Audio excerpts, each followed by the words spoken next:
নাদিম নামে এক ব্যক্তি ফেসবুকে সরকারের কিছু পরামর্শও দিয়েছে, সমালোচনা করেছে। সেই সমালোচনা বিএনপি জামাত উভয়কেই করেছে এবং তার এই ফেসবুকের স্ট্যাটাসের দিয়েছে, কি বলে, শেয়ার দিয়েছে একজন সাউদা সুমি নামে এক নারী।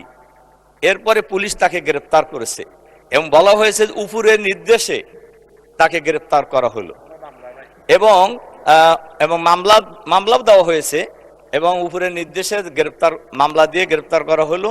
আমার প্রশ্ন হলো, এমনি সমালোচনার মধ্যে ছিল তেলটাকে সে বেশি গুরুত্ব দিয়েছে।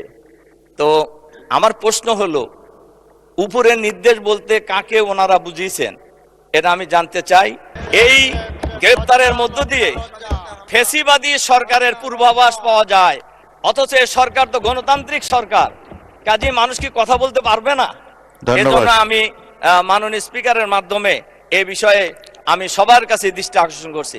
এটা পয়েন্ট অফ অর্ডার রূপে গৃহীত হলো না, এটা কোনো পয়েন্ট অফ অর্ডার হয়নি, বিধিও আপনি উল্লেখ করেননি।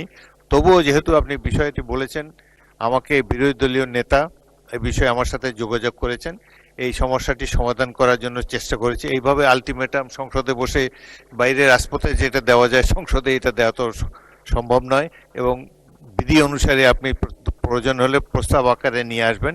এইভাবে তাৎক্ষণিক সমাধান এইভাবে দাঁড়িয়ে যে কোনো বিষয়ে। আর ফেসবুক তো বাংলাদেশের ফেসবুক সম্পর্কে এটা এত বিশাল একটি বিষয়, প্রতিদিনই সরকারকে যাকে খুশি তারা মন্তব্য দিয়ে যাচ্ছে। সবকিছু আমলে নিলে এই সংসদ আর অন্য কোনো কাজ করতে পারবে না।